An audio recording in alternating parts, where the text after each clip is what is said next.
Hey guys, we're going to be talking today about the top five influencers to franchise sales. These are the factors, and you're not going to want to miss this one. This is the Franchise Pitfalls and Profit Show. Each week, we bring you the challenges and triumphs of being in the franchise development and consulting business. The things you need to make money faster. And now your host, one of the most successful franchise developers in North America, Don Shin. Hey, great to be back with you. I want to talk about the five top factors that influence franchise sales. I'm actually going to talk from both sides. I want to talk both from the buyer's side as well as those of you who follow me that are on the franchise sales side, either a franchise broker, consultant, or you're in franchise development for an existing franchisor, or maybe you're an emerging brand owner and you're doing your own franchise sales right now. So these are factors that if you're a buyer, you want to self-evaluate yourself on these. But if you're the seller, if you're on the franchise development side, you want to make sure that your prospects, your leads, your clients are clear on these things. You want to address these things with your prospects. So this is going to be something that's very important for both sides of the franchise transaction. So let's get started. I say the first question I would ask someone, or I would want them to be thinking about, is why the heck are you ever thinking about business ownership versus employment? Well, there's been a real shakeup, I think, since the pandemic in the whole confidence that people had, and now lack of confidence that people have in their employment. You know, the company I used to be with used to say, as an employee, you have one customer, your employer. As a business owner, you have multiple customers. And if you lose a customer as a business owner, it's not as big of a deal as if you lose your one customer, your employer. So why in the world, though, do you want to be a business owner? And I think there's three factors here. One is, what are your goals? Start thinking about what your goals are. For a lot of folks, and particularly they look at franchising for this, they just want to replace their income. They want to have the freedom of business ownership. They want to have the control of their schedules. They want their control of their life. They want to be the boss. They want to make the decisions. But they don't have much grander thoughts and goals than being sure they can maintain the same lifestyle that they've always had, pay the bills, maybe put their kids through college. But the fundamentals of what their goals are doesn't change. It's just how are they making that money?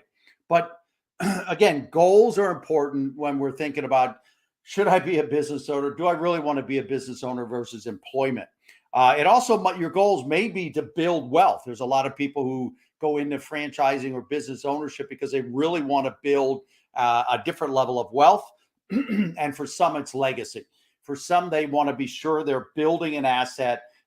They're pulling their family into it. I just did an podcast interview with a gentleman who is a multi-unit owner, and he's a multi-brand owner. So he has about 45, 50, 55 units. And at some point in time, he started to bring his daughters into the business. Now they run most of the finances and most of the overall general management. So it's really cool. And he's built literally a legacy business now. So what are the goals? Be sure you know why you want to be a business owner, or your prospects know why. Also, do they have any kind of a vision?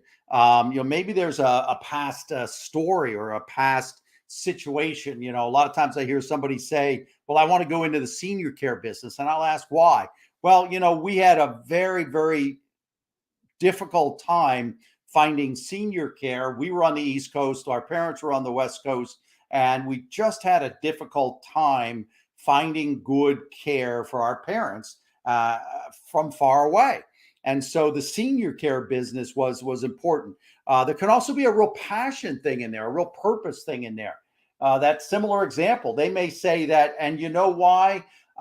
Even further, we just want to be sure nobody else ever has to go through that with their parents. So so what's a vision? Is there a bigger vision and purpose in mind for why they want to be a business owner? Another piece of this why be a business owner versus employment is your mindset. Be sure that they can own a business. Be honest with yourself. Do you have the self motivation? It's kind of interesting, even at higher levels in a company. When you're employed, you got to show up. You know there's somebody wondering where you are if you didn't show up today. What are you doing? It's not even that they're micromanaging. It's just like, well, Don is in the office at 8 o'clock every morning, so Don's not here today. What went on? You have to, in your own business, when you own your own business, you have to self motivate. Another thing is, can you count on yourself candidly to really step up during some of the challenging times? I'll never forget when I was in my corporate days, something went sideways. I was angry about a situation. I could go in the corner or go in my office and close the door behind me and whine and moan for days, and it wouldn't make any difference. You can't do that in your own business. You have to step up to the plate. In my very, very first year, I remember running an event, and we were using advertising to feed the event. And one of the pieces of the advertising was cable television. And it came time, within days, like the cable was supposed to run on Monday, and it's like Friday, and I'm calling the rep, and I'm there. Are we all set? Are we ready? And she goes, oh, well, we have an application that you have to fill out, and we have to check your credit. And I'm there like, ah. But I didn't go in a corner and cry. I didn't go suck my thumb and slide under my bed. I called the radio station. I said, hey, what can you guys do? I got you an extra $1,500. What can you guys do for me? And within hours, they had a plan, and it was a very, very successful event. But again, in my corporate days, I probably would have just rolled over and let something happen and wouldn't make that big of a deal. You cannot do that as a business owner. So again, why business ownership versus employment? Goals, vision, what's your mindset? Another thing is your financial well-being. Can you really afford to do this? Can your client really afford to do this? And this is something I'm going to be working on hard this year as I build a firm of co-brokers. But I want to tell you that I've seen scenarios where people spent their last dime, or maybe even spent money they didn't have, to get into a business. And I'm not saying that doesn't work sometimes, but I just never wanted to be the person on the selling side taking someone's last dollar. And so what's the investment? Can you truly afford it? I always encourage at least 3 months of working capital, maybe 5 or 6 months. I always encourage at least 3 months of personal expenses, 3 to 6 ideally. If your spouse is employed, that's great. You can drop your job, and your spouse can maintain most of the household expenses on their salary. What are the dynamics? But are you financially well enough, solid enough? Do you have a good financial foundation that you can make $100 or $150 or a $200,000 investment? All right. So why do you want to be a business owner? What's your financial status and foundation and well-being? A third thing would be, how do you want to do that? And I always look at it as you can go it on your own, or you can go the franchise route. So there's many, many facets of this question or of this point. Far too many to go over completely here, but a couple of the highlights would be, on your own may seem like the less expensive route to go, but in the long run, it's not. Over the life of the business, it's actually the most expensive way to do it. I always tell people on this one is franchise or go it alone. Is on that financial thing. It's really a cash flow issue. You can, on a franchise, you're putting much more money out for the franchise and the training and so on the front end, versus if you're starting the same kind of business, your cash flow may appear to be more evenly spread out, but then on the franchise side, it really levels out. Your outgo really levels out, whereas whereas in the long run, you're going to be spending more money going at your own because you're making mistakes. You don't always know everything that the franchisor would know. and it's just going to be more expensive. And then the other thing is, what's the return on investment? In a franchise, you're looking at 1 to 3 years where you're really solid, your business is doing well, and you're starting to get your ROI. Whereas most of my friends in that have done businesses on their own, if they were successful, that's another factor. But if they were successful, they'll candidly say it was probably 6, 7, 8, maybe even as long as 9 years before the business was really grounded, running well, and returning an investment. Again, and then another factor on this one is to how do you do it franchise or on your own? Far stronger statistics that the probability of success is greater with a franchise. 40 to 50% of most independent businesses fail in the first year. 80% they say fail in 5 years, and what's left, 80% of what's left fails in another 5 years. So in other words, 10 or less percent of businesses are still running if they're independent businesses 10 years after they've started. Whereas on the franchise side, most of the statistics will say about 78 to 80% of the businesses that started are still operating 10 years later. So another factor is, your style. If you're really an independent, almost maverick type personality, a franchise is probably not going to fit for you. So what's your personality style? Can you fit in a franchise system, a franchise network? Another factor, the fourth factor, is what industry do you want to be in, or what is the best kind of business for you to be in? My story, I think is really applicable here, because I didn't know what kind of business I could be in. I was very, very good at whatever I did. I had a great corporate leadership type, executive type career. But, what industry could I then take that to? I felt whatever I did, I'd be good at, but I didn't know what to pick. So I went the franchise route. That really allowed me to select something I would love to do, select something that I thought was a good fit. And so that's where the franchise industry, or going business ownership route through franchising, was so beneficial to me. But get help here. 23 years ago when I did this, there wasn't a lot of help. I was on my own.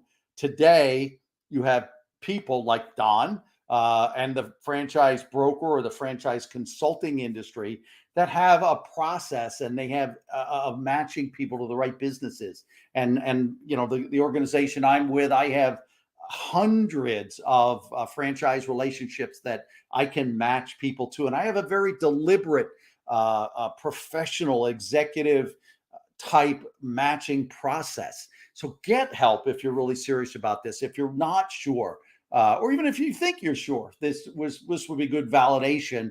But again, it would also bring in the inventory so that you don't have to do all the work yourself trying to find the right company for you after you know the industry. And that is the fifth factor. What company is best for you? So business ownership is right, which is number one. You're on solid financial foundation, which is number two. How you want to do this. You want to do it via franchising. So that's number three.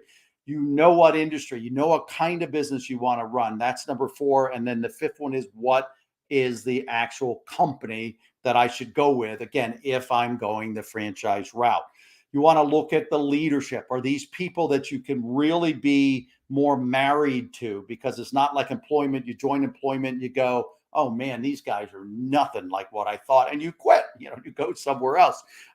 Owning a franchise is harder than that. You just can't walk away.